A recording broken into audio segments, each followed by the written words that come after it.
नमस्कार, मी तुषार Manohar पुयाड, Phoenix academy Wardha या YouTube चॅनलवर तुमचे सर्वांचे सहर्ष स्वागत करतो। जी ही लेक्चर सिरीज कराडे सरांच्या मार्गदर्शनाखाली जी चालू केलेली आहे की येणारे जे IBPS TCS पॅटर्ननुसार जे एक्झाम होणार आहे तुमचे, त्याच्यानुसार जे लागणार जे कंटेंट्स आहेत ते तुम्हाला आपण फ्रीमध्ये प्रोव्हाइड करत आहे।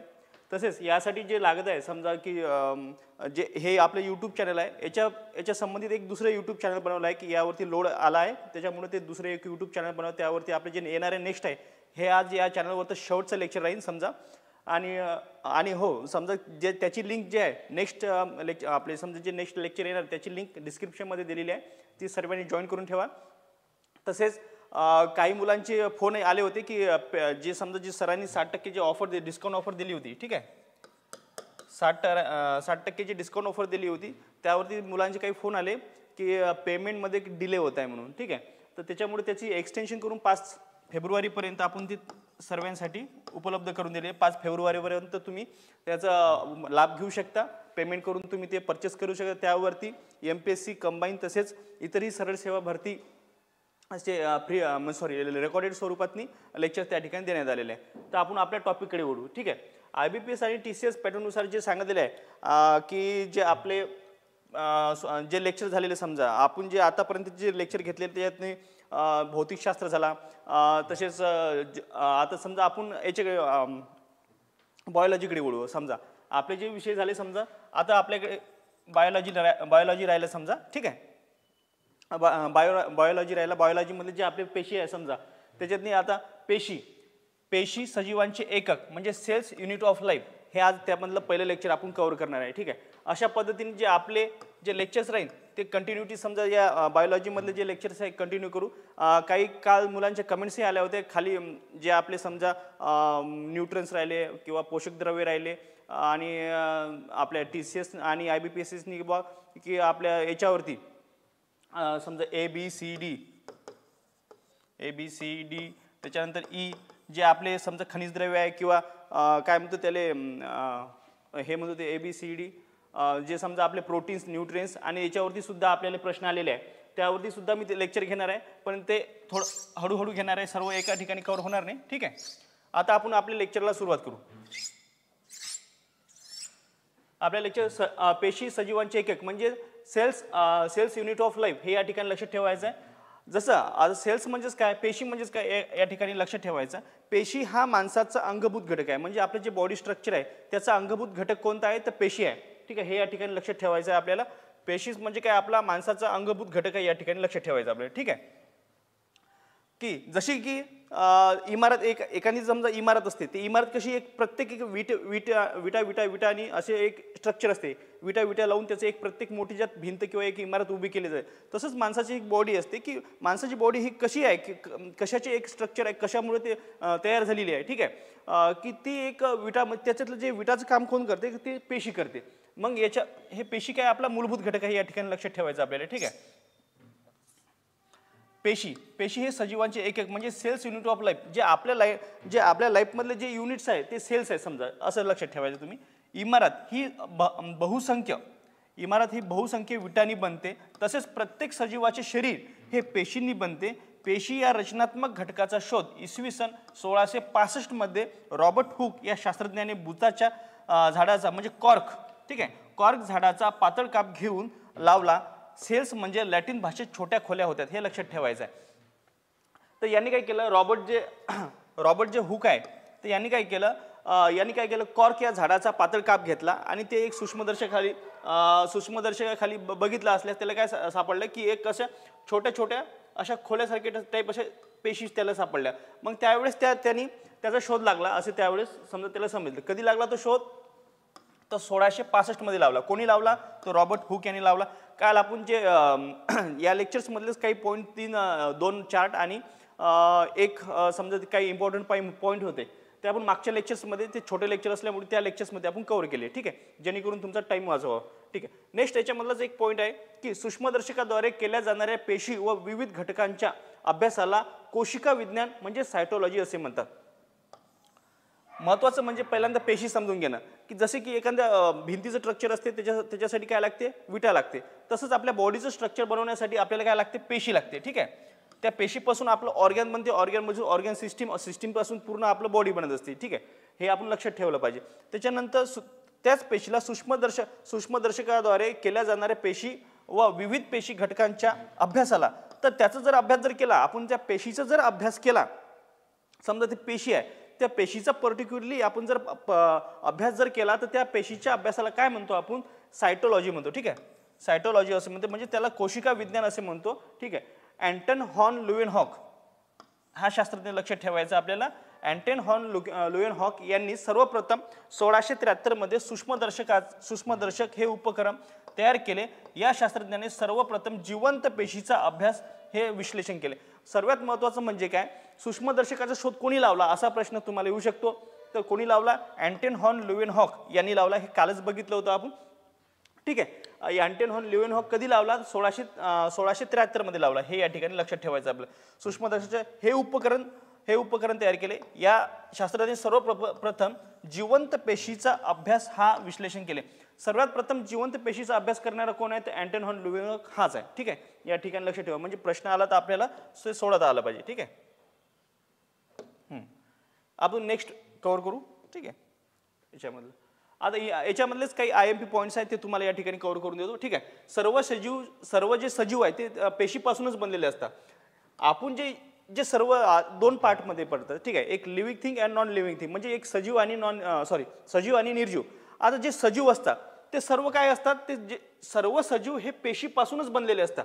हालाकी पेशी एक असो वा अनेक. ठीक आहे, युनिसेल्युलर असो या मल्टीसेल्युलर आहे. युनिसेल्युलर म्हणजे एक पेशी आणि मल्टीसेल्युलर म्हणजे अनेक पेशी. हे या ठिकाणी लक्षात ठेवायचं आहे. आणि म्हणजेच काय होते की सजीव हे काही एक पेशी असतात. जसे आपण बघितलं का मागच्या लेक्चर्समध्ये बघितले होते, जीवाणू कसे असतात? एक पेशी असतात. विषाणू असतात का? विषाणू अपेशी असतात. लक्षात ठेवायचं. त्याच्यानंतर आपण जीवाणू बघितले, विषाणू बघितले, त्याच्यानंतर कृमी बघितले, फंगीस बघितली. उदाहरण जर द्यायचं झालं तर एक पेशी म्हणजेच एक पेशीमध्ये कोण येते? एक पेशीमध्ये की ज्याच्यापासून आपला जीव आपले समजा पृथ्वीवरती जीवसृष्टीत निर्माण झाली, आपण त्याच्यासाठी अमिबा वापरतो. ठीक आहे, अमिबा हे सर्व इकडे उदाहरण वापरले जाते. अमिबा हे एक पेशी उदाहरण आहे की ज्याच्यापासून सृष्टी आपली समजा निर्मिती झाली. या ठिकाणी लक्षात ठेवायचं. सर्व सजीव हे पेशीपासून बनलेले असतात. पेशी हा सजीवांचा रचनात्मक व कार्यात्मक घटक आहे. पेशी काय आहे? आपला जो रचना म्हणजे जे आपली जी रचना झालेली आहे, समजा जी आपली शरीराची जी रचना आहे तो रचनात्मक म्हणजे आपला जो रचना करण्यासाठी, जसं की एखादी भिंतीची रचना करण्यासाठी विटाची गरज असते, तसंच पेशी हा सजीवांचा सजीवांचा कसा आहे? रचनात्मक व कार्यात्मक म्हणजे त्याच्यामध्ये कार्य कंटिन्युअसली चालू असतात. ठीक आहे, कार्यात्मक. स्वतः पेशीमध्ये सुद्धा काही घटक असतात. पेशी ही जिवंत असते. ठीक आहे, ती लिव्हिंग थिंग असते.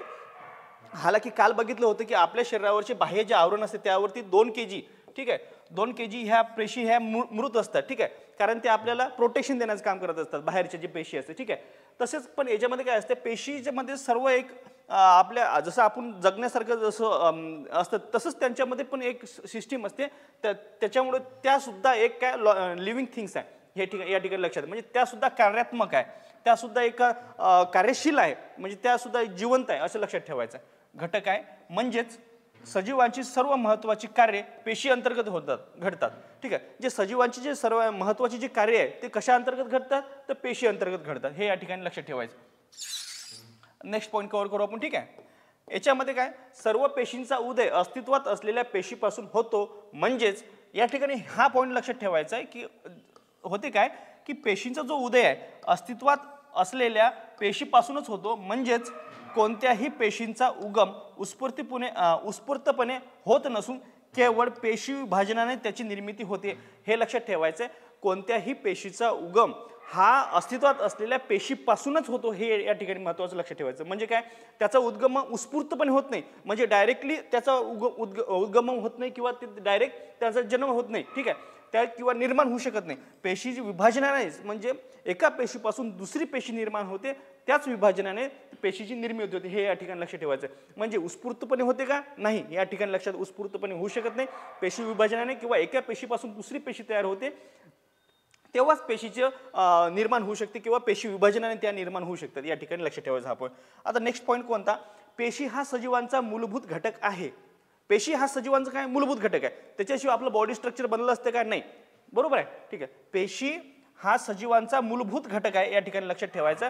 प्रत्येक जीव स्वतःचे जीवन एक पेशी म्हणूनच सुरुवात करतो. तुम्ही जर लक्षात ठेवलं असेल की जे आपल्या बॉडीमध्ये जर समजा एका गर्भामध्ये किंवा एखाद्या स्त्रीच्या गर्भामध्ये ज्यावेळेस स्टार्टिंगला म्हणजे सुरुवातीला एक पेशीपासूनच जीवाची निर्मिती तयार होते, ठीक आहे. आणि जो गर्भामध्ये जो पहिला अवयव बनतो तो कोणता बनतो? जो आपला हार्ट असतो, ठीक आहे.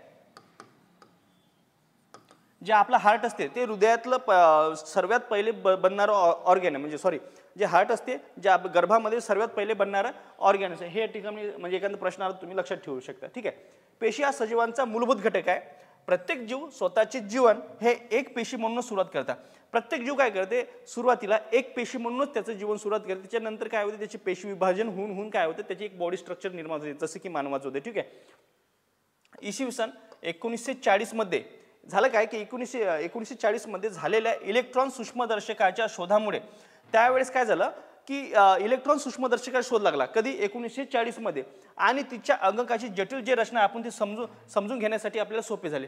महत्त्वाचं झालं काय की 1940च्या आधी पेशी आपल्याला माहिती आहे, पेशीचा शोध रॉबर्ट हुक यांनीच लावला, ठीक आहे. पण त्याचे जे महत्त्वाचं म्हणजे ते बॉडी स्ट्रक्चर, पेशीचे जे बॉडी स्ट्रक्चर आहे ते आपल्याला समजून घेण्यासाठी खूप अडचणी येत होत्या. त्याच्यामुळे काय सांगितलं की 1940 मध्ये ज्यावेळेस सूक्ष्मदर्शकाचा म्हणजे इलेक्ट्रॉन सूक्ष्मदर्शकाचा शोध लागल्यामुळे पेशी आणि तिच्या अंगकांची जटिल रचना समजावून घेणे किंवा जाणून घेणे आपल्याला सोपं झाले, ठीक आहे. आता नेक्स्ट या ठिकाणी कव्हर करू. आता पेशीचा आकार, ठीक आहे. महत्त्वाचं म्हणजे पेशीची रचना पाहू. आता याच्यामध्ये पेशीचा आकार. आता पेशीची रचना कशी आहे, ठीक आहे. पहिले पेशीचे आकार बघू आपण, ठीक आहे. कसा आहे आकार त्याचा? पेशी ह्या विविध आकाराच्या तसेच छोट्या असतात. लक्षात ठेवा, पेशी ह्या कशा असतात? विविध आकाराच्या. म्हणजे त्यांचा आकार ठराविकच असतो का? ही अशी आहे, ते तशी आहे. एक दंडाकार असू शकते, गोल असू शकते, ठीक आहे. वेगवेगळ्या आकाराच्या असू शकतात, या ठिकाणी लक्षात ठेवायचं. पेशी ह्या विविध आकाराच्या असू शकतात.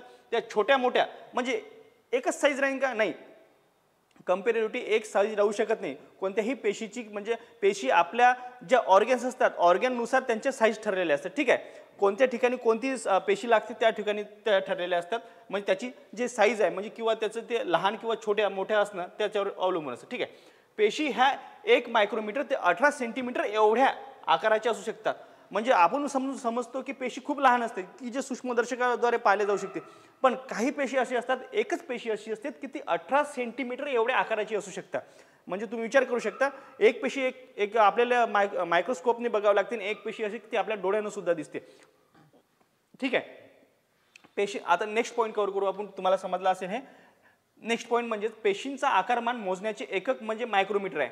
पेशींचा जो आकार आहे तो मोजण्याचे एकक कोणते आहे या ठिकाणी लक्षात ठेवायचं. पेशींचा आकार मोजण्याचे एकक काय आहे तर मायक्रोमीटर हे या ठिकाणी लक्षात ठेवायचं. या ठिकाणी काय अधिक पृष्ठभाग उपलब्ध व्हावा म्हणून पेशीचा आकार लहान राहतात. आकाराने जे काय पेशी काय आहे लहान राहतात. महत्त्वाचं म्हणजे काय या ठिकाणी लक्षात ठेवायचं. तुम्हाला काल सांगितले की पेशी आपल्या बॉडीमध्ये एका ह्युमन म्हणजे चांगल्या ह्युमन्समध्ये एवढ्या पेशी असतात की पृथ्वीच्या जवळपास 4.5 फेऱ्या त्या मारू शकतात. जर एका टोकाला जर एक आपण जर लावल्या, ठीक आहे, एका टोकाला जर आपण एक जर पेशी अशी जर जोडली तर पृथ्वीचे जे समजा जो आपला परीघ आहे तो परीघ म्हणजे असं पूर्ण होऊन असे 4.5 फेऱ्या पूर्ण होऊ शकतात. या ठिकाणी लक्षात ठेवायचं. म्हणजे 4.5 फेऱ्या आपण पूर्ण मारू शकतो पृथ्वीच्या. एवढ्या पेशी आपल्यापाशी असतात, ठीक आहे. हा पॉईंट क्लिअर झाला. आता नेक्स्ट पॉईंट करू. मायकोप्लाझ्मा, ठीक आहे. मायक्रोप्लाझ्मा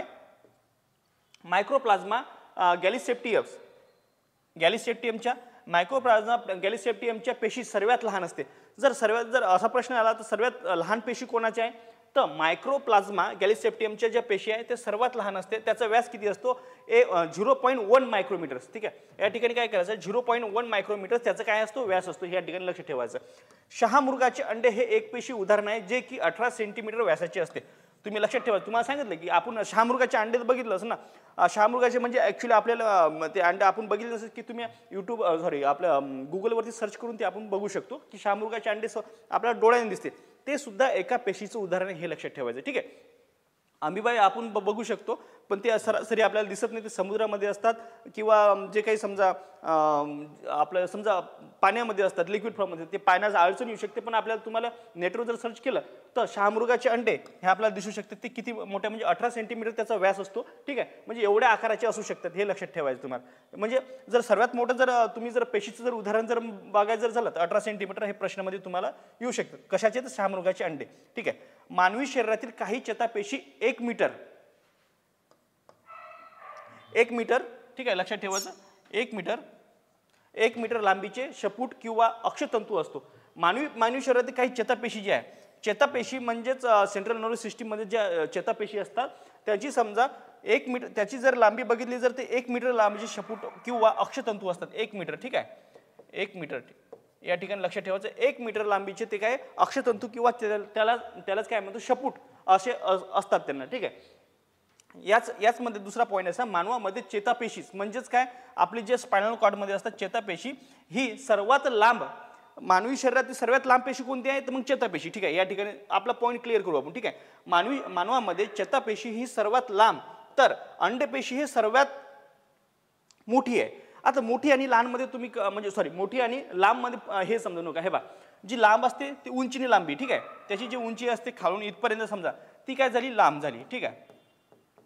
आणि मोठी म्हणजेच काय, तिची जी जाडपणा असते. ठीक आहे, आता ही बारकी झाली समजा, आपण जर याला अशी जाड केली. ठीक आहे, मोठी म्हणजे जाड.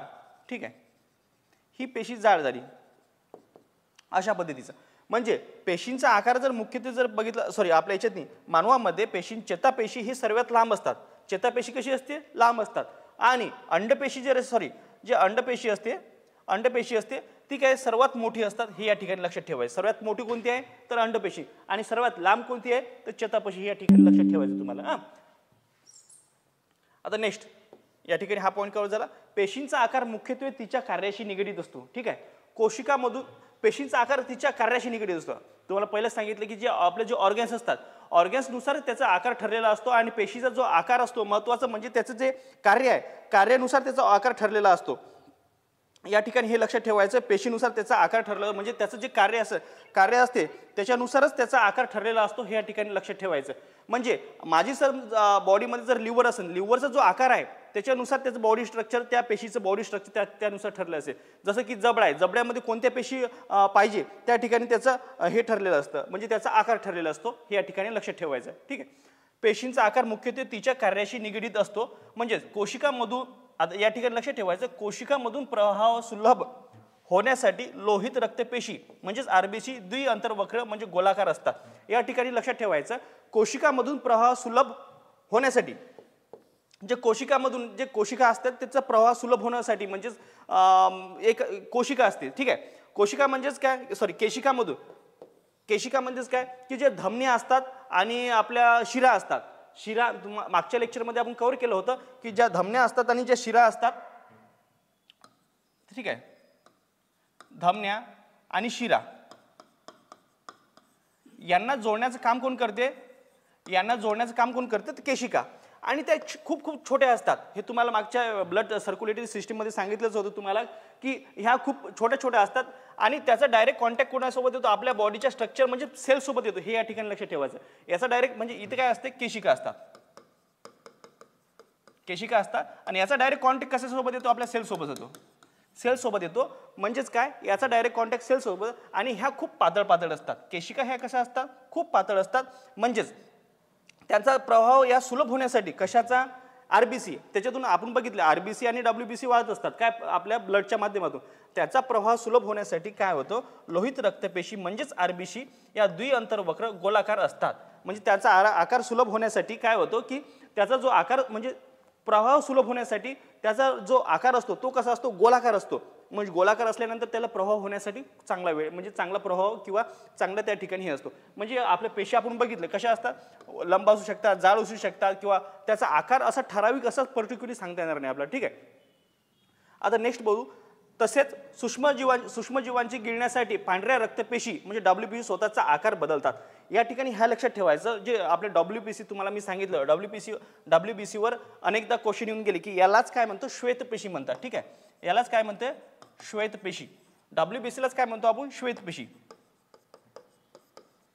श्वेत पेशी किंवा सैनिक पेशी या ठिकाणी लक्ष ठेवायचं. सैनिक पेशी या ठिकाणी लक्षात ठेवायचं. त्याला WBCच म्हणजे WBCला सैनिक पेशी असे सुद्धा म्हणतात. स्वतःचा आकार बदलतात. त्या कशासाठी बदलतात? जे सूक्ष्मजीव असतात, जे आपल्या शरीरामध्ये सूक्ष्मजीव असतात, जे आपल्यावर अटॅक करण्यासाठी आलेले असतात, की सपोज व्हायरस असतात, जीवाणू असतात, ठीक आहे, जीवाणू किंवा बॅक्टेरिया असतात, ते आपल्याला म्हणजे व्हाईट ब्लड सेल्स काय करतात की स्वतःचा आकार बदलतात. कशासाठी? त्याला गिळंकृत घेण्यासाठी, म्हणजे त्याला आपल्या स्वतःनी आतमध्ये प्रवेश करण्यासाठी. आता नेक्स्ट या ठिकाणी करू, पॉईंट कव्हर करू, ठीक आहे. आता पेशीचे भाग बघू आपण, ठीक आहे. पेशीचे भाग म्हणजेच काय? पेशीचे मुख्य भाग कसे, पेशी कशापासून बनलेली असते ते आपण त्याची या ठिकाणी कव्हर करू, ठीक आहे. या ठिकाणी जर त्याचे जर मुख्य जर भाग बघितले, या ठिकाणी 4 भाग पडतात, ठीक आहे. कशाचे? पेशींचे भाग जर बघितले या ठिकाणी 4 भाग बघतात, ठीक आहे. सर्वांना गुड मॉर्निंग, ठीक आहे. या ठिकाणी पेशीची भित्तिका आहे सेल्स वॉल. पहिल्यांदा काय? पेशी भित्तिका, त्यालाच काय म्हणतो आपण? सेल्स वॉल म्हणतो. या ठिकाणी लक्षात ठेवायचं. पेशी भित्तिका ही सर्व म्हणजे याच्यामधले सर्वात 4 जे भाग आहेत ते मुख्य कोणते आहे? सर्वात पहिल्यांदा पेशी भित्तिका म्हणजेच काय? Cell wall. जे सेल्स वॉल म्हणजे वरचं जे स्ट्रक्चर असते त्याला आपण सेल्स वॉल म्हणजे काय? एक भिंत. वॉल म्हणजे काय? भिंत. या ठिकाणी लक्षात ठेवायचं. आणि प्रद्रव्य पटल म्हणजे प्लाझ्मा मेम्ब्रेन म्हणजेच काय? आपण त्या याच्यामधला जो लिक्विड फॉर्ममध्ये असतो त्याला काय म्हणतो? प्लाझ्मा म्हणू, ठीक आहे. आणि पेशीद्रव्य म्हणजे सायटोप्लाझ्मा, त्याच्यामधलाच तो प्रकार आहे. आणि नेक्स्ट म्हणजे पेशी अंगके. आणि त्याच्यामध्ये सेल्स ऑर्गन्स कोणकोणते आहेत त्याचे जे पेशी अंगके, जसे की आपल्या बॉडीमध्ये 2 हात, 2 डोळे, 1 नाक, तोंड, 2 पाय, असे जे आपले ऑर्गन्स आहेत त्याचे ऑर्गन्स कोणकोणते आहे हे त्याचे काय? मुख्य 4 प्रकार पडतात. या ठिकाणी लक्षात ठेवायचं. मुख्य किती प्रकार जर असा प्रश्न आला तुम्हाला 4 सांगता आला पाहिजे. आता या ठिकाणी नेक्स्ट बघू पेशी भित्तिका. म्हणजे हा याच्यामधला जो पहिला प्रकार आहे आपण त्या ठिकाणी आता कव्हर करू, ठीक आहे. म्हणजे पेशी भित्तिका या ठिकाणी लक्षात ठेवायचं. पेशी भित्तिका हा म्हणजे सेल्स वॉल. या ठिकाणी लक्षात ठेवायचं. हे बहुत करून वनस्पती पेशीतच आढळते. आता जी पेशी भित्तिका आहे ती मानवात आढळते का? हा प्रश्न आहे महत्वाचा. ती बहुत करून काय करते? बहुत करून हे काय म्हणजे जास्तीत जास्त हे कशामध्ये आढळते? पेशी भित्तिका ही कशामध्ये आढळते? जास्तीत जास्त ही वनस्पती पेशीतच आढळते. हे या ठिकाणी लक्षात ठेवायचं. आणि ही 0.1 नॅनोमीटरची त्याची जाडी असते. कारण पेशी ह्या खूपच पातळ असतात, ठीक आहे. पेशी ह्या खूप पातळ असतात म्हणजेच काय? ह्या त्याच्यानंतर बहुत करून याची जाडी किती असते? मग कशाची? सेल वॉलची. जे वॉल्स असतात पेशी भोवतालचे जे वॉल्स असतात त्या वॉलची जाडी किती असते? त्या वॉलची जाडी असते 0.1 नॅनोमीटरची असते. हे या ठिकाणी लक्षात ठेवायचं. नेक्स्ट म्हणजे त्या कशापासून बनलेल्या असतात? त्या सेल्युलोजने बनलेल्या प्रद्रव्य पटलाच्या. या ठिकाणी लक्षात ठेवायचं ते कशापासून बनलेल्या असतात? तर सेल्युलोजने बनलेल्या प्रद्रव्य पटलाच्या म्हणजे सेल मेम्ब्रेनच्या बाहेरील बाजूस एक भक्कम आवरण असते. त्यास पेशी भित्तिका म्हणतात. ते सेल्युलोज त्या पेशीने स्वतः स्त्रवलेले असतात. या ठिकाणी लक्षात ठेवायचं. स्त्रवलेले असते. या ठिकाणी लक्षात ठेवायचं. म्हणजे आपण काय म्हणतो? सेल्युलोजने बनलेली प्रद्रव्य पटलाच्या बाहेरील बाजूस जे आपण सेल्स मेम्ब्रेन बघितले होते, जे सेल्स मेम्ब्रेन असते त्याच्या बाहेरील बाजूस म्हणजे सर्वात पहिलचा जो भाग आहे, सर्वात बाहेरचा जो भाग आहे त्याला काय म्हणतो आपण? पेशी भित्तिका म्हणतो. बाहेरील बाजूस. तर याच्या आतमध्ये काय राहते? मग सेल्स मेम्ब्रेन. या ठिकाणी लक्षात ठेवा. याच्या आतमध्ये काय राहते? सेल्स मेम्ब्रेन, ठीक आहे. याच्या सेल्स मेम्ब्रेनच्या बाहेरील बाजूस एक भक्कम आवरण असते.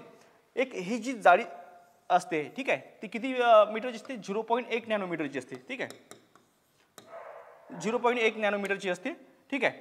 तर ती जी असते ती काय म्हणते? पेशी भित्तिका. त्याला काय म्हणतो आपण? पेशी भित्तिका म्हणतो. आणि सेल्युलोज त्या पेशीचे स्वतः स्त्रवलेले असते. जे सेल्युलोज असते त्या पेशीने ते स्वतः स्त्रवलेले असते. या ठिकाणी लक्षात ठेवायचं. नेक्स्ट आपण या ठिकाणी नेक्स्ट पॉईंट कव्हर करू, ठीक आहे. पेशी भित्तिका ही अजैविक म्हणजे नॉन लिव्हिंग असते. अजैविक जी पेशी भित्तिका असते, तुम्हाला सांगितलं पेशी हे कशा असतात म्हटलं, तुम्हाला सांगितलं लिव्हिंग असतात, ठीक आहे, या ठिकाणी. पण जी पेशी भित्तिका असते हे अजैविक असते म्हणजेच नॉन लिव्हिंग असते. थोडंसं या ठिकाणी कन्फ्युजन होऊ शकतं. मग त्या ठिकाणी थोडंसं बारीक लक्ष द्या. म्हणजे इथे या ठिकाणी काय? पेशी भित्तिका ही कशी असते? तर अजैविक असते. पेशी भित्तिका या ठिकाणी लक्ष ठेवायचं. आणि पेशी कशी असतात? सेल्स ह्या लिव्हिंग असतात. पेशी ह्या कशा असतात? सेल्स कशा असतात? तर ह्या लिव्हिंग असतात. ह्या ठिकाणी लक्षात ठेवायचं. पण त्याच्यावरचं जे आवरण असते म्हणजे पेशी भित्तिकाची वॉल कशी असते? हे नॉन लिव्हिंग असते. या ठिकाणी लक्षात ठेवा. म्हणून त्या मुक्त परागम्य म्हणजे फ्रीली परमेनेबल असतात. म्हणजे मुक्त परागम्य म्हणजे सर्व पदार्थांना मुक्तमध्ये पेशीमध्ये ये जा करू देतात. त्या ज्या सेल्स वॉल्स असतात त्या कशा असतात? सेल्स वॉल्स म्हणजे कशा असतात, पेशीभित्तिका कशा असतात, ते नॉन लिव्हिंग असतात, म्हणजेच काय, त्या अजैविक असतात, त्या मृत असतात. त्यामुळे काय होते की जे आपले जे समजा जे पदार्थ आहे त्याच्यामध्ये पेशीमध्ये जे येणारे पदार्थ आहेत त्यांना काय करतात, ते मुक्तपणे ये जा करू देते. हे त्याचं काम आहे. काय पेशी सेलचं वॉल की मुक्त ये जा करू देणे, हे त्याच्यामध्ये मुख्य कार्य आहे. पेशीला आकार देणे महत्वाचं, म्हणजे याला काय, पेशीला आकार देणे व संरक्षण देणे हे पेशीभित्तिकेचे कार्य आहे. महत्वाचं कार्य काय मॅम याच्या पेशीभित्तिकेचं? हां, आपण समजू शकतो की जे आपलं समजा एखादी खोली आहे, त्या खोलीचं महत्वाचं कार्य काय असतं की आपल्याला प्रोटेक्शन देणं आहे की नाही, हवा पाणी ऊन याच्यापासून आपल्याला काय प्रोटेक्शन देणं. तसंच याचं पण आहे की पेशीचा आकार म्हणजे पेशीला आकार देणे महत्वाचं, म्हणजे पेशीचा जो आकार आहे ते आकार ठरवणे आणि त्याला संरक्षण देणे, म्हणजे बाहेरून जे येणारे समजा काही घटक आहे त्याला संरक्षण देणे, हे त्याचं काय पेशीभित्तिकेचं काय महत्वाचं कार्य या ठिकाणी लक्ष ठेवायचं.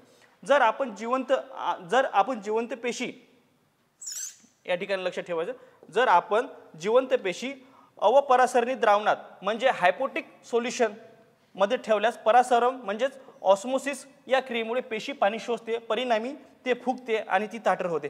जर तुम्ही बघितलं की एखाद्या वेळेस जर पेशी काढून जर समजा तुम्हाला एक उदाहरण सांगायचं, म्हणजे जर आपण जर बघितलं, हे बघा द्राक्ष असतात आहे ना,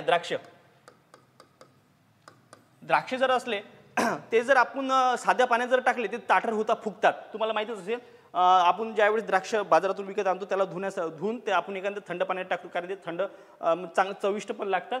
ते काय होतं, ते फुगतात. म्हणजे त्याच्यातलं जे ते जे क्रिया असते त्याला ऑस्मोसिस म्हणते. त्या क्रियेमुळे पेशी काय करते, आपलं पाणी आतमध्ये शोषते. ठीक आहे, हे या ठिकाणी लक्षात ठेवा. तुम्हाला डायरेक्टच ते म्हणजे ते काय होते, ताठर होते. त्या ठिकाणी तुम्ही ह्या प्रयोग समजा आता तो सीझनच आहे, तुम्ही आणून घरी करून बघू शकता. ठीक आहे, या ठिकाणी आय होप सो तुम्हाला समजलं असेल. ठीक आहे सर. नेक्स्ट या ठिकाणी दुसरा पॉईंट करू, प्रद्रव्य पटल म्हणजे पेशी पटल. प्रद्रव्य पटल म्हणजेच पेशी पटल म्हणजे प्लाझ्मा मेम्ब्रेन, त्याला काय म्हणतात, सेल मेम्ब्रेन असे म्हणतात. ठीक आहे, इंग्लिशमध्ये त्याला प्लाझ्मा मेम्ब्रेन किंवा सेल मेम्ब्रेन असे म्हणतात. प्रत्येक पेशी ही पातळ आवरणाने वेढलेली असते. आता याच्यामध्ये काय झालं की जी प्रत्येक जी पेशी असते, आपण सेल वॉल तर बघितलं, त्याच्या आतमध्ये सुद्धा काय असते, प्रत्येक पेशी ही पातळ आवरण, त्याच्यावरती एक आवरण असते. जसं आपलं डोळ्याचं जर म्हणजे आयचा जो आपण समजा भाग जर बघितला डोळ्याचा, त्याच्यावरती पांढरा एक पदार्थ असतो, म्हणजे पांढरा एक कापड असतो. तसाच एक कापड काय असतो, ते पेशीच्या वरती असतो. म्हणजे प्रत्येक पेशी ही पातळ आवरणाने वेढलेली असते. हे आवरण पेशीच्या आतील घटकास बाहेरील पर्यावरणापासून स्वतंत्र ठेवते. यास प्रद्रव्य पटल म्हणतात. तुम्हाला माहित असेल की जो आपला वरचा भाग आहे डोळ्याचा, म्हणजे त्याला बुबुळाच्या वरचा जो असा पांढरा जो पडदा असतो, ठीक आहे, तसाच पडदा म्हणजे तसाच एक भाग म्हणजे प्रद्रव्य पटल किंवा पेशी पटल, प्लाझ्मा मेम्ब्रेन्स किंवा सेल मेम्ब्रेन त्याला आपण म्हणतो, तो पेशीच्या वरच्या आवरणावर असतो. म्हणजे काय, सेलच्या नंतर, सेल वॉलच्या नंतर, आणि त्याच्यानंतर जो काय असतो तो काय असतो, प्रद्रव्य पटल असतो. तो कसा असतो की पर्यावरणापासून त्याला स्वतंत्र ठेवण्यास प्रद्रव्य पटल असे म्हणतात. म्हणजेच काय करतात, जे पर्यावरणापासून जे स्वतंत्र ठेवतो त्याच्यातलं जे वातावरण असते ते काय करते, बाहेरचे वेगळे असते आणि आतमधलं वेगळे असते. म्हणजे स्वतंत्र असते आतमधलं वेगळं वातावरण. ठीक आहे, याला काय म्हणतो आपण, प्रद्रव्य पटल असे म्हणतो. ठीक आहे, हे आवरण नाजूक लवचिक असते. बरोबर आहे. जे आपण जर डोळ्यासोबत जर कंपॅरिझन केलं तर वरचा जो पडदा असतो तो कसा असतो, खूप नाजूक असतो. हे आवरण कसे असते, नाजूक असते व लवचिक असते. म्हणजेच 20A जाडीचे असतात. म्हणजे 20A म्हणजे त्याची एक एकक असतात. 20A जाडी त्याची असते, 20 जाडीचे असते समजा, जाडीचे असून हे मेद व प्रथिने यांच्या रेणूपासून, ठीक आहे, यांचे रेणू मिसळलेले द्विस्तरीय आवरण असते. या ठिकाणी लक्षात ठेवायचं. म्हणजे काय होते, जी हे आहे समजा प्रद्रव्य पटल आणि पेशी पटल ही कशापासून तयार झालेली असते, या ठिकाणी लक्षात ठेवायचं. हे मेद व प्रथिने यांच्या रेणू मिसळलेले द्विस्तरीय आवरण असते. हे काय असते, मेद आणि प्रथिनेपासून याची द्विस्तरीय जे आवरण असते, म्हणजे पहिल्यांदा मेद असते आणि त्याच्यानंतर प्रथिने असतात. यांचे 2 स्टेअर, म्हणजे यालाच काय म्हणतो, डबल लेयर्ड लायपोप्रोटीन मेम्ब्रेन. याला काय म्हणतो आपण, डबल लेयर लायपोप्रोटीन मेम्ब्रेन असे म्हणतो आपण. ठीक आहे, म्हणजे 2 स्तर असते. पहिला स्तर कोणता, मेद असतो, दुसरा स्तर प्रथिनाचा असतो. या ठिकाणी लक्ष ठेवायचं. यालाच काय म्हणतो मग, मेदमय समुद्रात तरंगणारे प्रथिनाचे हिमनग. तुम्हाला सांगितलंच, पहिला भाग कोणता असतो, मेद, त्याच्यानंतर काय असतं, प्रथिने. म्हणजेच काय, या ठिकाणी लक्षात ठेवायचं, पहिल्या ठिकाणी या ठिकाणी मेद असेल. ठीक आहे, मेद, वरता काय असेल, प्रथिने. हा मधातला भाग झाला, हा मेद आहे, पूर्ण मेद आहे. याच्यावरती जर प्रथिने जर तरंगत असेल तुम्हाला म्हणजे लक्षात ठेवायसाठी पण हे आहे की मेदमय समुद्रात तरंगणारे प्रथिनाचे हिमनग म्हणजे प्रथिने जे असतात ते त्याच्यावरती तरंगत असतात. कशावर? मेदावर असतील असे उल्लेखही या आवरणाचा केला जातो. यावरती प्रश्न येतात. हा MPSC मध्ये कंबाईनला सुद्धा प्रश्न विचारलेला आहे. मेदमय समुद्रात तरंगणारे प्रथिनाचे हिमनग म्हणून असा कोणाचा उल्लेख केला जातो? ठीक आहे, तर प्रदेव पटलाचा या ठिकाणी लक्षात ठेवायचं तुम्हाला. आता नेक्स्ट पॉईंट आपण या ठिकाणी कव्हर करू. हे आवरण काही ठराविक पदार्थाला सॉरी हे आवरण काही ठराविक पदार्थालाच आत बाहेर येऊ देतात म्हणून याला निवडशंक पारपटल असे म्हणतात. या ठिकाणी लक्षात ठेवायचं आहे. आपण सेल्स वॉल बघितलं मागच्या वेळेस, ठीक आहे, मागच्या स्लाइडमध्ये आपण सेल्स वॉल बघितलं. याचं काम काय होतं की हे कशी नॉन लिव्हिंग थिंग होती. ठीक आहे, नॉन लिव्हिंग थिंग म्हणजेच काय होतं, हे मुक्त परागमी ये जा करू देत होती. ठीक आहे, याच्यासोबत जर कंपॅरिझन केलं तर हे काय करते म्हणजे हे निवडक्षम म्हणजे जे आत येऊ द्यायचे आहे ते त्यालाच आत येऊ देते. जसं की समजा की आपले एक हे असतात एखाद्या समजा अपार्टमेंटमध्ये खाली एखादा चौकीदार असतो की ज्याचं समजा रेकॉर्ड ठेवला जाते की ज्याला आत येऊ द्यायचं त्याला आत येऊ देते आणि ज्याला नाही तर त्याला समजा येऊ देत नाही. तसंच याचं काम आहे. याला काय म्हणते निवडक्षम पारपटल असे म्हणलं जाते. म्हणजे सिलेक्शन परमेएबल असे संबोधले जाते. ठीक आहे, सिलेक्टिव्ह परमेएबल असे त्याला संबोधले जाते. या ठिकाणी लक्षात ठेवा. याला काय म्हणतो निवडक्षम पारपटल असे म्हणले जाते. कशाला? प्रद्रव्य पटल पेशीपटलालाच काय म्हणलं जातो आपण निवडक्षम पारपटल असे म्हणतो. ठीक आहे, या ठिकाणी तुम्हाला कदाचित समजलंच असेल. आता नेक्स्ट आपण तुम्ही खाली कमेंट करू शकता तुम्हाला समजलं का नाही. ठीक आहे,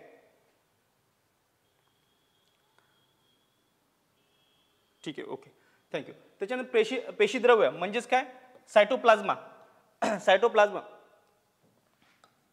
ठीक आहे, या ठिकाणी पेशीद्रव्य म्हणजेच काय याच्यातनी सायटोप्लाझ्मा या ठिकाणी लक्षात ठेवायचं आहे. पेशीची बाहेरील कक्षा म्हणजेच प्रद्रव्य पटेल म्हणजेच केंद्रके म्हणजे न्यूक्लियस. या ठिकाणी लक्षात ठेवायचं काय पेशीद्रव्य आता सर्वात म्हणजे आपले दोन पार्ट झाले. दोन पार्ट कोणते कोणते झाले हे बघा. पेशीभिक्तिका महत्वाचं जे मुख्य पार्ट पडते पेशीभिक्तिका एक पार्ट झाला आपला. दुसरा पार्ट झाला प्रद्रव्य पटल झाला आपला म्हणजे त्या प्लाझ्मा मेम्ब्रेन्स किंवा सेल मेम्ब्रेन्स म्हणतो आपण त्याला. ठीक आहे, तिसरा पार्ट जो बघणार आहे आपण त्यातला मुख्य जो प्रकार आहे. ठीक आहे, मुख्य प्रकारामधला जो प्रकार आहे पेशीद्रव्य आपण या ठिकाणी बघणार आहे. ठीक आहे, आता पेशींची बाहेरील कक्षा म्हणजेच प्रद्रव्य पटल. या ठिकाणी लक्षात ठेवायचं आहे की पेशीची बाहेरील कक्षा म्हणजेच जे पेशी असते त्याची बाहेरील कक्षा म्हणजे प्रद्रव्य पटल व केंद्रके. प्रद्रव्य पटल आणि केंद्रके यांच्यामधील तरल पदार्थाला पेशीद्रव्य असे म्हणतात. तुम्ही लक्षात ठेवा की हे जे बघितलं हे काय प्रद्रव्य पटल म्हणजेच काय आपण काय बघितले या ठिकाणी प्रद्रव्य पटल.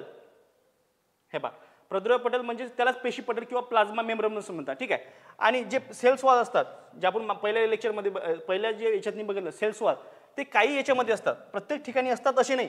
सेल्स वॉल्स हे कसे असतात म्हणजे बहुतेक करून वनस्पतीच्या पेशीमध्ये आढळतात पण मानवी पेशीमध्ये आढळत नाही. मग त्याच्यानंतर पहिला मानवामध्ये कोणता प्रकार आढळतो मानवामध्ये प्रद्रव्य पटल म्हणजे पेशी पटल आढळतं ते. ठीक आहे, त्याच्यानंतर काय आढळतं त्याच्यानंतर केंद्रक आढळतं. या ठिकाणी केंद्रक तुम्हाला लक्षात म्हणजे तुम्हाला एक सांगतो या ठिकाणी काय केंद्रके समजा केंद्रके आणि जो हे मधातला भाग आहे सॉरी हा लाल पेननी दाखवतो. ठीक आहे, हा जो मधातला भाग आहे केंद्रक सोडून याला काय म्हणतो आपण पेशीद्रव्य याला काय म्हणतो आपण. ठीक आहे, पेशीद्रव्य आणि जो हा वरचा भाग आहे याला काय म्हणतो आपण प्रद्रव्य पटल. ठीक आहे, प्रद्रव्य पटल या ठिकाणी याला काय म्हणतो आपण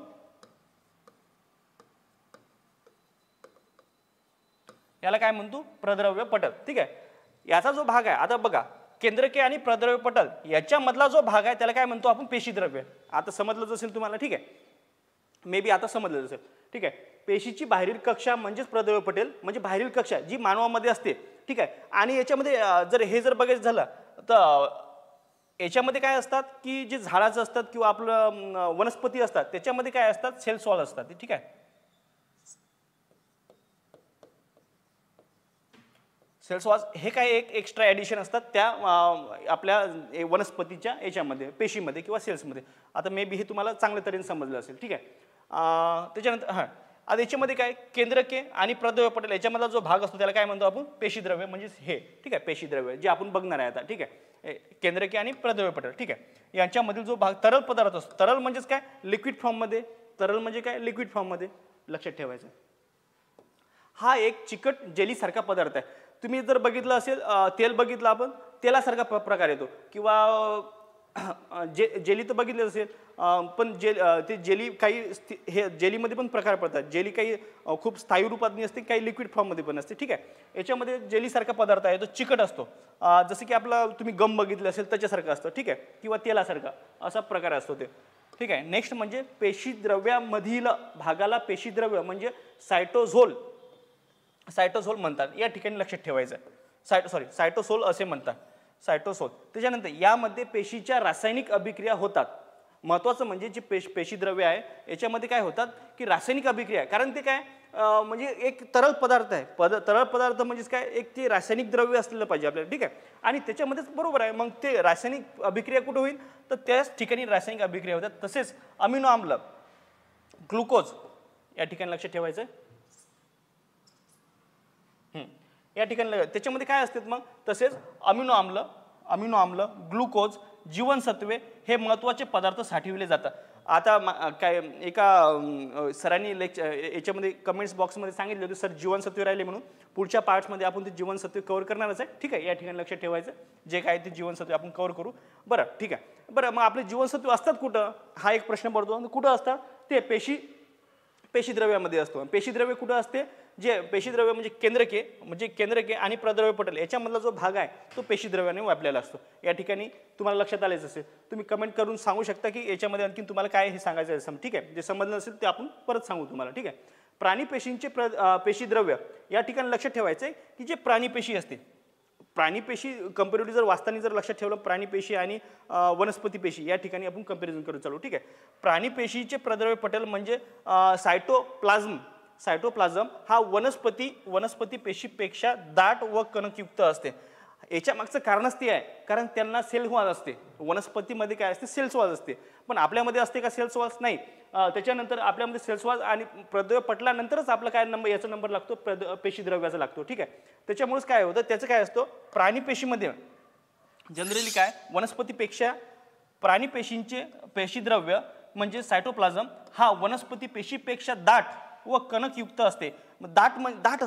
दाट असतात आणि कणकयुक्त म्हणजे त्याच्यामध्ये असे कण टाईप म्हणजे नाही का, असे त्याच्यामध्ये असे पॉईंट असतात. तुम्ही जर फ्रेश वॉश जर बघितलं असेल, एखादं फ्रेश वॉशमध्ये जसे बारीक बुरबुडे असतात, तशा टाईप असतात त्याच्यामध्ये. ठीक आहे, हे लक्षात ठेवायचं. म्हणजे तुम्हाला म्हणजे आपण जर एखाद्या गोष्टीला कोरिलेट केलं तर आपण ते कंपॅरेटिव्ह जास्त लक्षात राहते. ठीक आहे, हां, फ्रेश वॉश तुम्ही लक्षात ठेवू शकता. ते क्लीन अँड क्लिअर असं काहीतरी असते, ते पांढऱ्या याच्यामध्ये असते, तशामध्ये त्याची बुरबुडे असतात. आणि सेम प्रद्रव्य पटल तसंच असते. ठीक आहे, आणि त्याच्यामध्ये काय असतं महत्त्वाचं म्हणजे हे लक्षात ठेवायचं, त्याच्यामध्ये काय असतात, अमिनो आम्ल, ग्लुकोज आणि जीवनसत्वे हे या ठिकाणी तिथे आढळतात. हे महत्त्वाचं पदार्थ तिथे साठवले जातात. ठीक आहे, हे महत्त्वाचं लक्षात ठेवलं पाहिजे आपण. आणि प्राणी पेशींचे प्रद्रव्य पटल हा वनस्पतीपेक्षा दाट आणि कणकयुक्त असतं. हे पॉईंट लक्षात ठेवायचं आहे. तसेच नेक्स्ट पॉईंट म्हणजे वनस्पती म्हणजे मोठ्या केंद्रकीय म्हणजे सेंट्रल व्हॅल्यू रिक्तिकेमुळे पेशीद्रव्य हे कडेला सारलेले असतो. या ठिकाणी लक्षात ठेवायचं.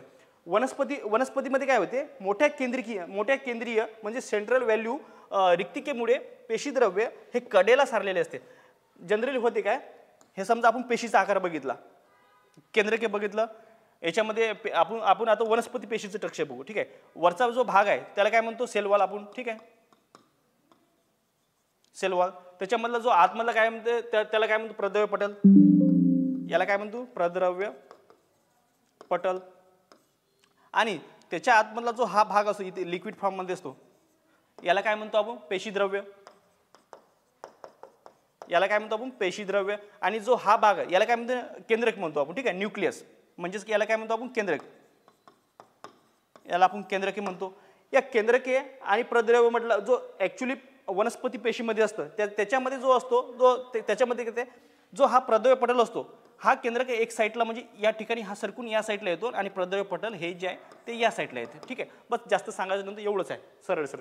नेक्स्ट आपण या ठिकाणी कव्हर करू. आता चौथा महत्त्वाचा म्हणजे चौथा पॉईंट या ठिकाणी लक्ष ठेवायचं. चौथा पॉईंट म्हणजे पेशी अंगके. त्याच्यामध्ये सेल ऑर्गॅनस.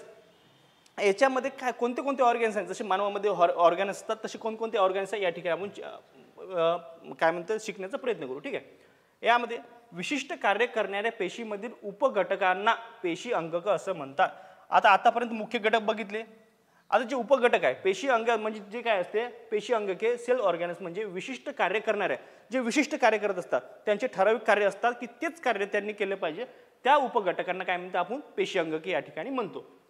नेक्स्ट पॉईंट क्लिअर करू आपण की साध्या भाषेत सांगायचे झाले तर साध्या जर भाषेत जर सांगायचं झालं तुम्हाला काय सांगितलं शरीरातील मूलभूत अवयव तुम्हाला पहिलेच सांगितलं ते असतात जे समजा त्यांच्या शरीरात म्हणजे त्या पेशीचे शरीर असते पेशीचं एक बॉडी स्ट्रक्चर असते त्याच्या शरीरातील जे मूलभूत अवयव असतात जसे की आपल्या याच्या शरीरातले मूलभूत अवयव कोणते 2 हात 2 कान 2 डोळे 1 नाक 2 पाय हे जे मूलभूत घटक आहे हे असतात तसेच त्यांच्या पेशीमध्ये असते त्यांचे जे मूलभूत घटक असतात त्याला काय म्हणतो आपण पेशी अंगके असं म्हणतो या ठिकाणी लक्षात ठेवायचं मी तुम्हाला लक्षात ठेवायला सोडत उदाहरणार्थ याने दिलेले जसं हृदय फुफ्फुस मेंदू हे आपल्याला समजा सांगितलं मी तर तुम्हाला बाहेरचे सांगितलं त्यांनी आतमधलं सांगितलं ठीक आहे. तसेच पेशी हे अंगके म्हणजेच पेशींची अवयव होय जसे आपले माणसाचे अवयव असतात तसेच पेशींचे सुद्धा अवयव असतात या ठिकाणी लक्षात ठेवायचे.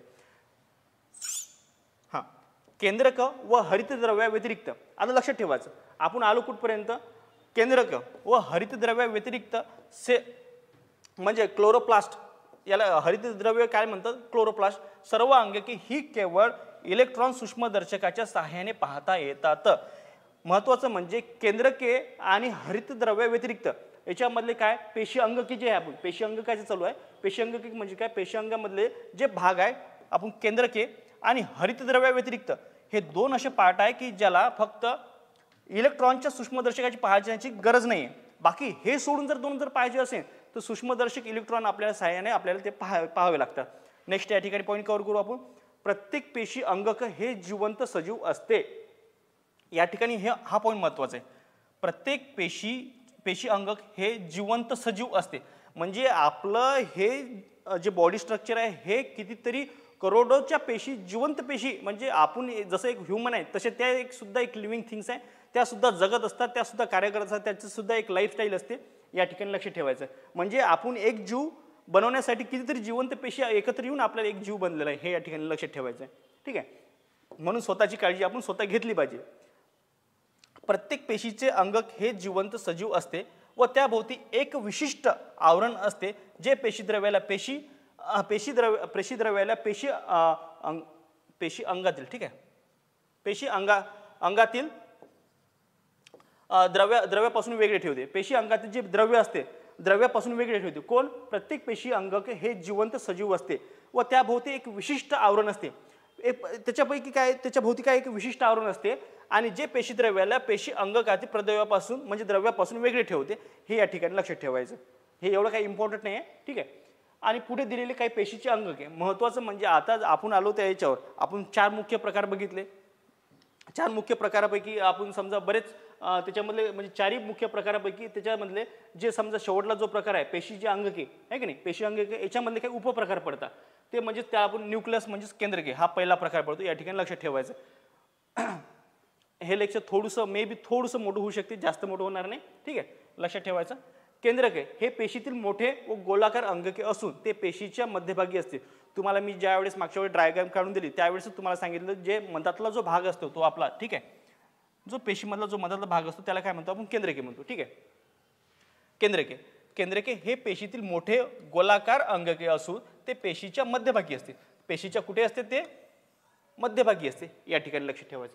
दुसरं म्हणजे काय दुसरा पॉईंट कव्हर करू पेशी विभाजनात महत्त्वाची भूमिका बजावते.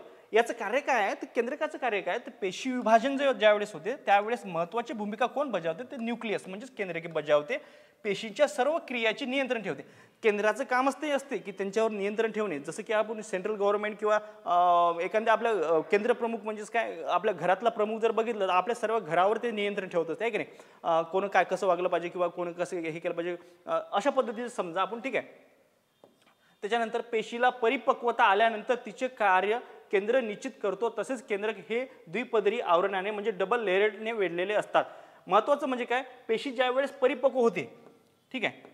आता सपोज तुम्हाला एक घरचं उदाहरण म्हणून समजून सांगतो. ज्यावेळेस तुम्ही मोठे होता समजा 18 वर्षाचे होतात त्यावेळेस 18 वर्षाचे होतात समजा परिपक्व होतात त्यावेळेस तुम्हाला आई वडील तुम्हाला मार्गदर्शन करतात की तुम्ही आता नेमकं काय केलं पाहिजे. तशा टाईपच ते काय करते केंद्रक हे सांगते निश्चित करते की केंद्रक हे निश्चित करते की त्यांनी कोणतं कार्य केलं पाहिजे ठीक आहे.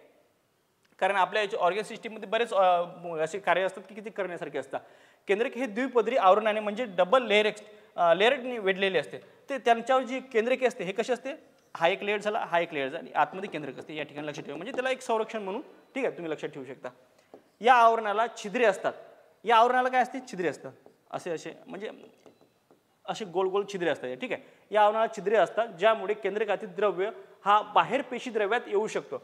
याच्यामुळे काय होतं की आवरणाला छिद्रे असतात. जे आवरण असते दोन त्याच्यामुळे आवरण असते. ठीक आहे, या ठिकाणी लक्षात ठेवायचं. आणि या आवरणाला छिद्रे असतात. हां, छिद्रे असतात ज्यामुळे केंद्रकातील द्रव्य, जो केंद्रकाच्या आतील द्रव्य हा बाहेर पेशी द्रव्यात येऊ शकतो. त्याच्यामुळे काय होते, जो बाहेरचं पेशी द्रव्य आहे त्याच्यामध्ये येऊ शकतो. ठीक आहे, याच्यामुळे काय त्याच्यासाठी ही छिद्र दिलेली असतात ये जा करण्यासाठी. ठीक आहे, कारण त्यांचं हे झालं पाहिजे ना, काय म्हणते त्यांना माहिती पडलं पाहिजे ना बाहेरच्या जगात काय चालू आहे आतमधल्या जगासाठी. त्याच्यासाठीच आहे की ते त्याच्यामध्ये छिद्र असतात म्हणजे ये जा करण्यासाठी. ठीक आहे, इकडची माहिती इकडे पुरवली जाते, तिकडची माहिती इकडे पुरवली जाते. म्हणजे जसं की आपल्या याच्यातनी जे सेंट्रल नर्वस सिस्टीम असते माहिती ये जा करण्यासाठी असते, तसंच हा एक प्रकार आहे त्याच्यामधला. त्याच्यानंतर नेक्स्ट पॉईंट गुणसूत्रे म्हणजे क्रोमॅटिन फायबर्स. क्रोमॅटिन फायबर ही पातळ दोऱ्यांसारखी असून ती DNA आणि प्रथिनयुक्त असतात. या ठिकाणी लक्षात ठेवायचं, जी गुणसूत्रे असतात म्हणजे क्रोमॅटिन फायबर्स ही पातळ दोऱ्यासारखी असतात. त्याच्यामधलाच एक म्हणजे आपल्या याच्यामध्येच केंद्रकामध्येच असतात काय तर रंगसूत्रे म्हणजेच गुणसूत्रे रंगसूत्रे म्हणजेच त्याला इंग्लिशमध्ये काय म्हणतात क्रोमॅटिन फायबर ही पातळ दोऱ्यासारखी असून ते तुम्हाला बघितलं असेल ते असं काहीतरी असं स्ट्रक्चर असतं त्या याचं आपलं DNA आणि प्रथिनयुक्त असतात. ते कसे असतात मग प्रथिनयुक्त असतात. या ठिकाणी लक्षात आहे. डीएनएचे रेणू अनुवांशिक माहितीचे संक्रमण एका पिढीकडून दुसऱ्या पिढीकडे करतात. या ठिकाणी लक्षात ठेवायचं जे DNA असतात डायरायबो न्यूक्लिक ऍसिड म्हणतात त्याला. ठीक आहे, डीएनएला. तर डीएनएचे जे रेणू असतात, डीएनएचे जे कुठे असतात डीएनएचे रेणू केंद्रकामध्ये. ठीक आहे, डीएनएचे रेणू अनुवांशिक माहितीचे ते काय करतात, जे अनुवांशिक माहिती जी आपल्या पिढीजात आपल्यापासून आली वडिलापासून किंवा आपल्या आजोबापासून, ते अनुवांशिक माहितीचे संक्रमण एका पिढीकडून दुसऱ्या पिढीकडे करतात. म्हणजेच डीएनएच्या विशिष्ट तुकड्याला जनुके म्हणजे जीन म्हणतात. जे डीएनएचा एक समजा जीन आहे किंवा तुकडा असतो त्याला आपण काय म्हणू जीन म्हणू. या ठिकाणी लक्षात ठेवायचं. आणि ते काय करते अनुवांशिक माहितीचे एका पिढीकडून दुसऱ्या पिढीकडे संक्रमण करते. या ठिकाणी लक्षात ठेवायचं. नेक्स्ट म्हणजे केंद्रकाचे कार्य काय. आता महत्त्वाचं म्हणजे याचं कार्य काय बाबा, तुम्ही तर बघितलं आता हे केंद्रक बघितलं, केंद्रकाला छिद्रे असतात, ते माहिती एकमेकडे संक्रमण करते, त्याच्यावरती ते नियंत्रण ठेवते, हे पण एक कार्यच आहे त्याचं समजा. त्याच्यामध्ये डीएनएचे रेणू असतात, ते माहितीचे एका पिढीकडून दुसऱ्या पिढीकडे संक्रमण करत असतात. तसेच त्याच्यानंतर एक पातळ डोळ्यासारखी डीएनए असून ते कशापासून बनलेले असतात, ते प्रथिनयुक्त आणि डीएनए युक्त असतात. हे पण आपण बघितले. महत्त्वाचं म्हणजे याचं काय राहिलं आता कार्य बघू आपण. ठीक आहे बाबा, आपण एवढं तर बघितलं, मग याचं कार्य काय. पेशीच्या सर्व चयापचनावर नियंत्रण आणि पेशी विभाजनात अनुवांशिक गुणांचे संक्रमण हे महत्त्वाचे कार्य आहे. त्याचे महत्त्वाचे कार्य काय, पेशींच्या सर्व चयापचनावर नियंत्रण, जे पेशीचे जे पूर्ण चया आणि पचन काय घ्यायचं आणि काय द्यायचं याच्यावरती नियंत्रण ठेवते. म्हणजे चयापचनावर नियंत्रण ठेवणे आणि पेशी विभाजन आणि अनुवांशिक गुणांचे संक्रमण. पेशी विभाजन महत्त्वाचं म्हणजे ज्यावेळेस पूर्ण पेशीचा विकास होते त्यावेळेस ती पेशी विभागल्या जाते. पेशी विभाजन कधी करायचं हे कोण ठरवते, केंद्रकच ठरवते. आणि अनुवांशिक गुणांचे संक्रमण केव्हा करायचं हे सुद्धा पेशीच ठरवते. या ठिकाणी लक्षात ठेवायचं. नेक्स्ट पॉईंट कव्हर करू या ठिकाणी. एक नेक्स्ट आहे सेकंडमध्ये आंतरद्रव्य जालिका. याच्यामध्ये काय आंतरद्रव्य जालिका. सर्वप्रथम रायबोझोम्स पॅलेडे या शास्त्रज्ञांनी शोधले. जे रायबोझोम्स असतात, रायबोझोम्स कोणी शोधले, ठीक आहे, रायबोझोम्स कोणी शोधले, पॅलेडे या शास्त्रज्ञांनी शोधले. सर्वप्रथम रायबोझोम्स जर कोणी शोधले, असं जर डायरेक्ट स्ट्रेट फॉरवर्ड जर प्रश्न आला तर कोणी शोधले, तर रायबोझोम्स कोणी शोधले, पॅलेडे या शास्त्रज्ञांनी शोधले. आंतरद्रव्य जालिका ही एकमेकांशी जोडलेल्या आणि तरल द्रव्यांनी भरलेल्या सूक्ष्म नलिका आणि पट यांची विस्तीर्ण जालिका आहे. तर ही कशी आहे आंतरद्रव्य जालिका कशी आहे, तर ही एकमेकांशी जोडलेल्या आणि तरल पदार्थांनी भरलेल्या, जे तरल पदार्थ म्हणजे तुम्हाला सांगितले लिक्विड फॉर्ममध्ये असते, तरल पदार्थांनी भरलेल्या सूक्ष्म नलिकांची एक नलिका असतात. ह्या अशा तुम्ही बघितले असेल ट्यूब बघितले असेल, त्या तरल पदार्थांनी भरलेल्या अशा त्या ट्यूब्स असतात. ठीक आहे, त्या पदार्थांनी भरलेल्या याची विस्तीर्ण जालिका असते. त्याची काय एक जाळीच असते. विस्तीर्ण जालिका म्हणजे अशी एकाला एक तुम्ही बघितले असेल ते मच्छी पकडण्याचं जाळं असतं तशा पद्धतीचे ते पण ते दोरी असतात, त्याच्यामध्ये एक तरल पदार्थ भरलेला असं समजलं जातं. ठीक आहे. नेक्स्ट ही पेशीद्रव्यात बाहेरून पार पटलाशी व आतून केंद्रक पटलाशी संलग्न असते. तर हे जे पेशीद्रव्य आहे, ठीक आहे, हे पेशीद्रव्य काय असते, बाहेरून पार पटलाशी आणि आतून केंद्रक पटलाशी संलग्न असते. बाहेरून पार पटल जे आपण पार पटल बघितलं आणि जे केंद्रक पटल जे केंद्रक असते त्याच्यातनी काय असते, ते संलग्न असते. ठीक आहे. ER आणि RBC व अंडपेशी यामध्ये नसतात. सॉरी, ER हे RBC व अंडपेशी यामध्ये नसतात. हा पॉईंट एवढा काही आपल्या परीक्षेत येण्याजोगता नाही. ठीक आहे. हे खूप खोलमध्ये आहे. ठीक आहे. आंतरद्रव्य जालिकेचे कार्य. आता डायरेक्ट याचे आंतरद्रव्य जालिकेचे आपण कार्य बघू. ठीक आहे. याचे कार्य काय बाबा. ठीक आहे. पेशीला महत्त्वाचा आधार देणे. ठीक आहे. आंतरद्रव्य जालिकेचे कार्य काय आहे, तर पेशीला महत्त्वाचा आधार देणे. कारण हे जाळीसारखे असतात, तुम्हाला मग सांगितलंच. ठीक आहे. असे जाळीसारखे असतात.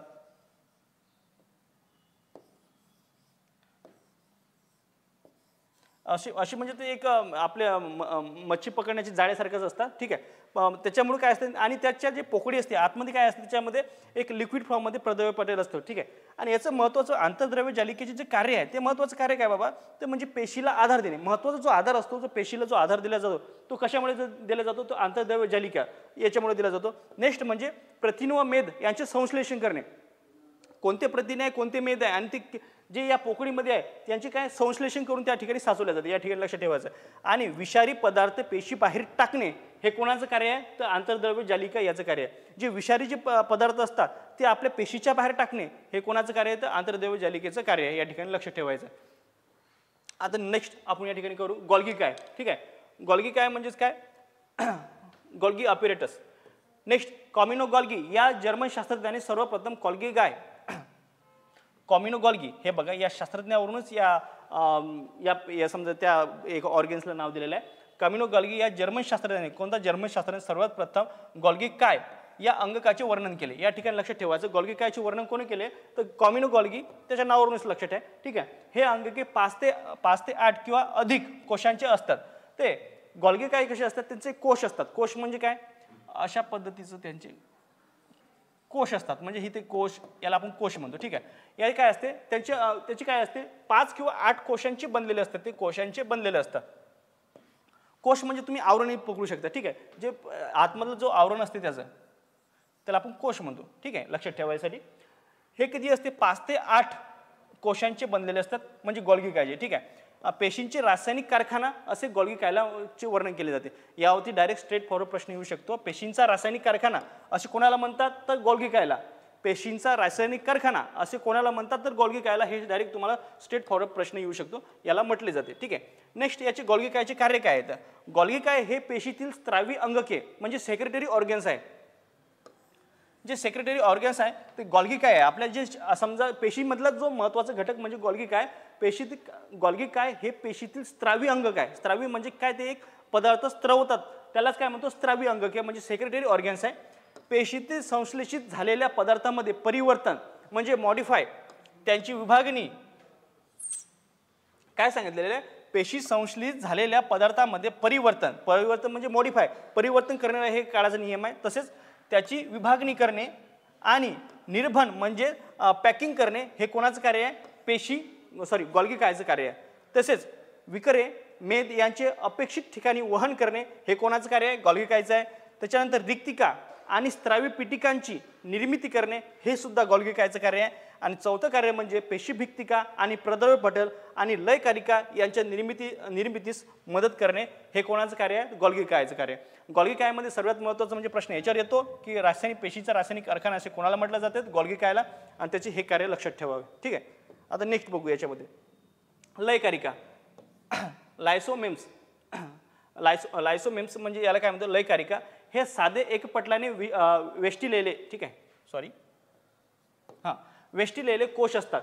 हे काय लयकारिका काय असतात की हे काय असतात, लयकारिका हे साधे एकपटलाने, त्याला एकच पटल असते, वेष्टिलेले कोश असतात. ठीक आहे. वेष्टिलेले कोश असतात. One membranes bound S. ठीक आहे. त्याच्यानंतर याच्यामध्ये काय येते, यांच्यामध्ये अनेक पाचक विकारे असतात. याच्यामध्ये काय असतात की पाचक विकारे असतात, ते जे पचन करतात, पाचक विकारे असतात. याच्यामध्ये काय असतात, अनेक पाचक विकारे असतात. खडबडीत आंतरद्रव्य जालिकामुळे या विकारांची निर्मिती होते. तर या विकाराची निर्मिती कशामुळे होते, म्हणजे याचे पाचक जे रस आहे या आंतरद्रव्य जालिकेमुळे, याच्यामुळे कशाची निर्मिती होते, जे खडबडीत आंतरद्रव्य जालिका आहे यामुळे या विकारांची निर्मिती होते. या ठिकाणी लक्षात ठेवायचं. यांच्यामध्ये पेशींना तयार केलेले कार्बनी पदार्थाचे पचन व विघटन घडून आणले जाते. महत्त्वाचं म्हणजे काय, यांच्यामध्ये काय, कशामध्ये, लयकारिकामध्ये काय केले जाते की यामध्ये पेशींनी तयार केलेले कार्बनी पदार्थाचे पचन आणि विघटन घडून आणण्याची क्षमता असते. अर्थात पेशीतील टाकाऊ पदार्थाची विल्हेवाट लावणारी संस्था म्हणजे लयकारिका होय. यावरती सुद्धा प्रश्न येतो. कसा की पेशीतील टाकाऊ पदार्थाची विल्हेवाट लाव, या ठिकाणी बघू आपण, ठीक आहे, या ठिकाणी पासून म्हणू, ठीक आहे. पेशीतील टाकाऊ पदार्थाची विल्हेवाट लावणारी संस्था म्हणजेच काय, लयकारिका, या ठिकाणी लक्षात ठेवायचं आहे.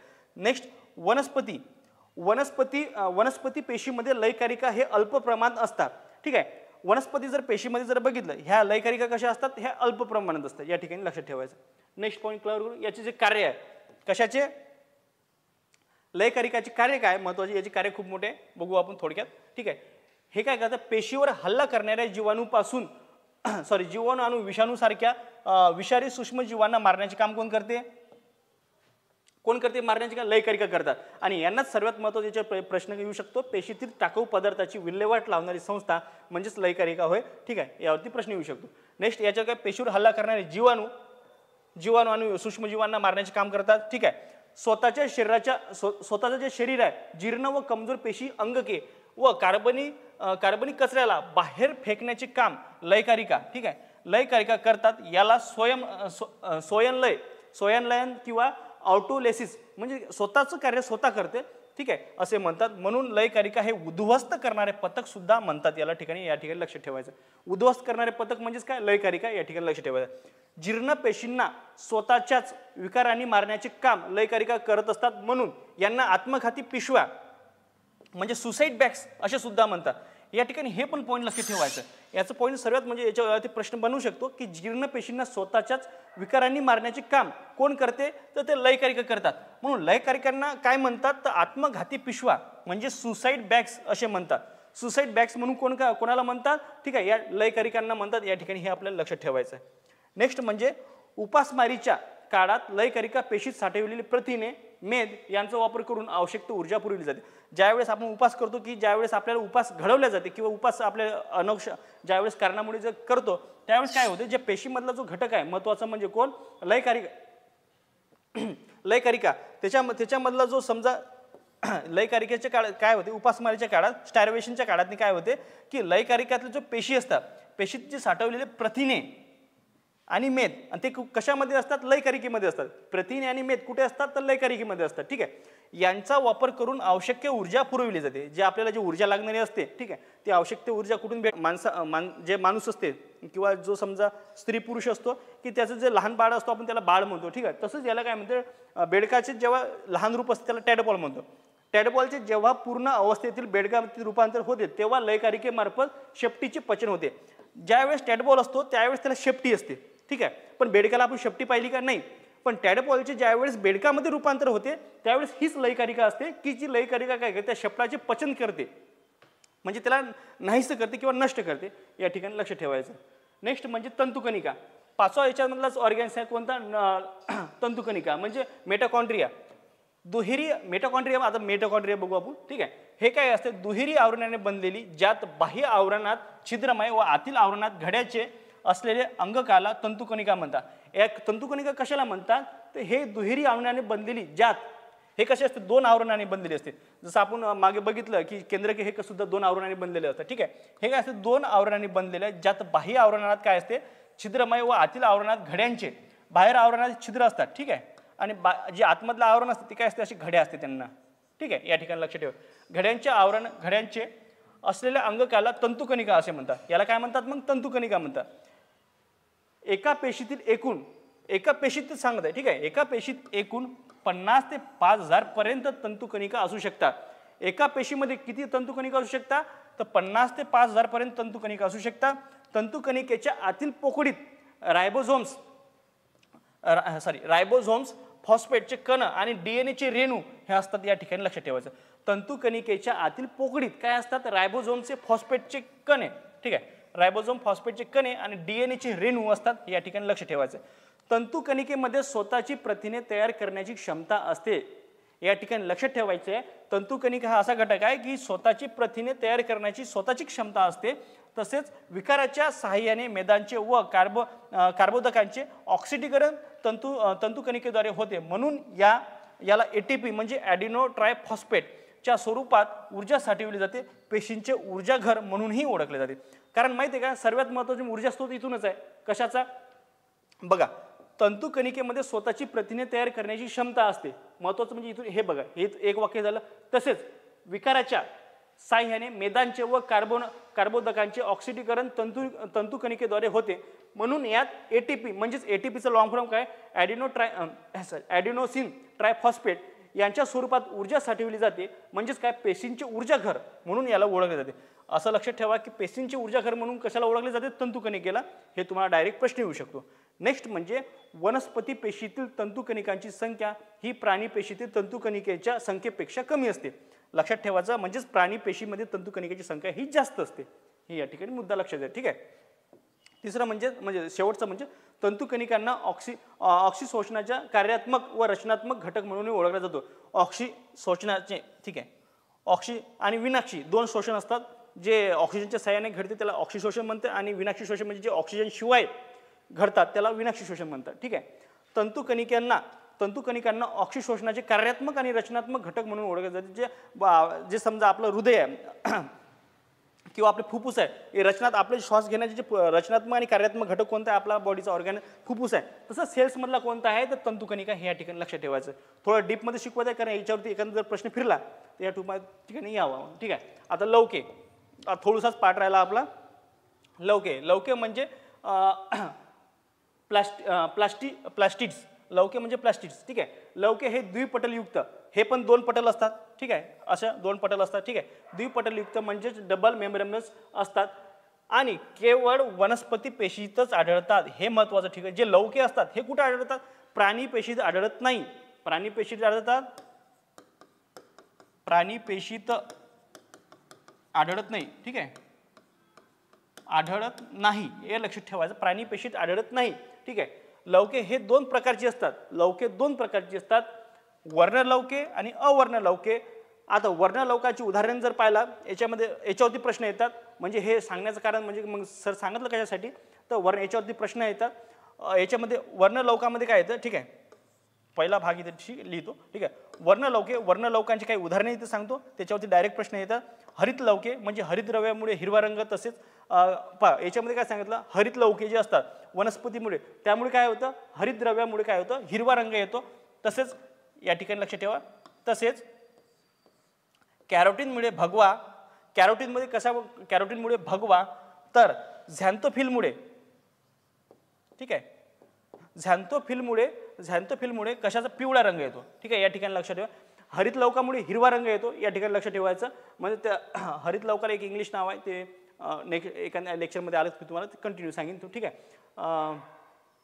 ठीक आहे, ते विसरलो मी. नेक्स्ट सांगतो. कॅरोटीनमुळे भगवा रंग येतो. ठीक आहे. कॅरोटीनमुळे भगवा रंग येतो आणि झॅन्थोफिलमुळे काय येतो, पिवळा रंग येतो. हे या ठिकाणी लक्षात ठेवायचं. हे लक्षात ठेवायचं म्हणजे काय, की याच्यावरती प्रश्न तुम्हाला आले तर टॅकल करते. हरितलवके वनस्पतीतील प्रकाश संश्लेषणासाठी खूप महत्त्वाचे असतात. जे प्रकाश संश्लेषण जे करण्याचे जे क्रियाचं कार्य असतं ते म्हणजे हरितलवके हे कशामध्ये असतात, जनरली आपल्या वनस्पतीमध्येच असतात हरितलवके. ठीक आहे. माणसामध्ये आढळत नाही. ठीक आहे. हरितलवके हे काय असते, वनस्पतीमध्ये प्रकाश संश्लेषणासाठी खूप महत्त्वाचे असतात. जे समजा प्रकाश संश्लेषण करून त्याची ऊर्जा तयार केली जाते, त्याच्यासाठी खूप महत्त्वाचे असतात. वनस्पतीची ऊर्जा कारखाना म्हणजे एनर्जी फॅक्टरीज म्हणून ओळखले जातात. लक्षात ठेवा. तुम्हाला मागच्या याच्यात एनर्जी फॅक्टरी म्हणून काय सांगितलं तुम्ही, तंतुकणिका, आणि याच्यामध्ये काय सांगितलं, वनस्पती जर विचारलं तर काय सांगितलं, लवके. हे या ठिकाणी लक्षात ठेवायचं. आता नेक्स्ट टॉपिक करू. लवकांची कार्य काय, सौर ऊर्जेचे रासायनिक ऊर्जेत रूपांतर करणे. महत्त्वाचं म्हणजे काय, सौर ऊर्जेचे रासायनिक ऊर्जेत रूपांतर करणे. नेक्स्ट म्हणजे फळ व फुलांना रंग प्राप्त करणे. फळ आणि फुलांना काय रंग प्राप्त करणे हे त्यांचं कार्य आहे. आणि नेक्स्ट म्हणजे काय, पिष्टमय पदार्थ, मेद आणि प्रथिने यांचे संश्लेषण करणे हे त्यांचं मुख्य कार्य आहे. या ठिकाणी लक्षात ठेवायचं. नेक्स्ट या ठिकाणी आता रिक्तिका बघू. याच्यामधलंच दुसरं आहे रिक्तिका. ठीक आहे. या ठिकाणी त्याच्यामधला शेवटचा पॉईंट म्हणजे रिक्तिका. हा झाला शेवटचाच पॉईंट आहे. ठीक आहे. म्हणजे जे ऑर्गॅन्स आहे शेवटचं ते आपलं रिक्तिका आहे. ठीक आहे. रिक्तिका म्हणजेच काय, व्हॅक्युलेस याच्यामध्ये बघू आपण रिक्तिका म्हणजे व्हॅक्युलेस ठीक आहे. पेशीतील स्थायू व द्रव्य पदार्थाची साठवणूक करणारे कोश म्हणजेच रिक्तिका होय. पेशीतील स्थायू आणि द्रव पदार्थ जे स्थायू म्हणजे सॉलिड आणि द्रव म्हणजे लिक्विड पदार्थाची साठवणूक करणारे कोश म्हणजे रिक्तिका होय. रिक्तिका म्हणजे रिकाम्या जागा असं लक्षात ठेवू शकता तुम्ही. रिक्तिका म्हणजे रिकामी जागा आणि त्या रिकाम्या जागेतनी काय करतात स्थायू आणि द्रव्य पदार्थाची साठवणूक केल्या जाते या ठिकाणी लक्षात ठेवायचं. त्यालाच काय म्हणतो आपण कोश म्हणतो ठीक आहे. सॉरी आपले रिक्तिका म्हणतो. प्राण्यामधील कमी आकाराच्या तर वनस्पतीमध्ये जास्त आकाराच्या रिक्तिका असतात. प्राण्यामध्ये कशा असतात कमी आकाराच्या असतात तर याच्यामध्ये कशा असतात जास्त आकाराच्या असतात या ठिकाणी लक्षात ठेवायचं. वनस्पतीमधील रिक्तिका ह्या कायमस्वरूपी तर प्राण्यातील रिक्तिका ह्या तात्पुरत्या असतात. वनस्पतीमध्ये रिक्तिका ह्या कशा असतात कायमस्वरूपी असतात तर प्राण्यातील रिक्तिका ह्या कशा असतात तात्पुरत्या असतात लक्षात ठेवायचं. आणि कार्य काय करतात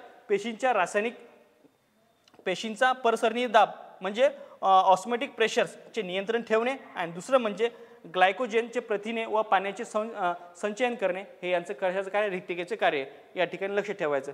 अशा ठिकाणी आपलं या ठिकाणी आजचं लेक्चर झालेलं आहे ठीक आहे. सर्वांना कदाचित हे लेक्चर आवडलं असेल आणि काही जर सजेशन सुचवायचे असेल की आणखी कोणतं लेक्चर घेतलं पाहिजे बा कोणतं आपल्याला टॉपिक कव्हर करायचे. आता मी बाकीचं टॉपिक आहे ते या ठिकाणी कव्हर करणारच आहे जे सरळ सेवेला लागणार आहे. तसेच हे लेक्चर आपल्याला कंबाईनला सुद्धा कामाचे आहे कारण कंबाईनने सुद्धा यावरती प्रश्न आलेले आहे. तुम्हाला जर काही वाटत असेल काही म्हणजे नवीन अपडेट किंवा काही याच्यामध्ये काही सुधारणा करायच्या असतील किंवा आणखी काही तुम्हाला म्हणजे हे सांगायचं असेल तर सजेशन द्यायचे असतील तुम्ही आपल्या कमेंट बॉक्समध्ये टाकून सजेशन देऊ शकता ठीक आहे. या ठिकाणी मी थांबतो. धन्यवाद. जय हिंद जय महाराष्ट्र.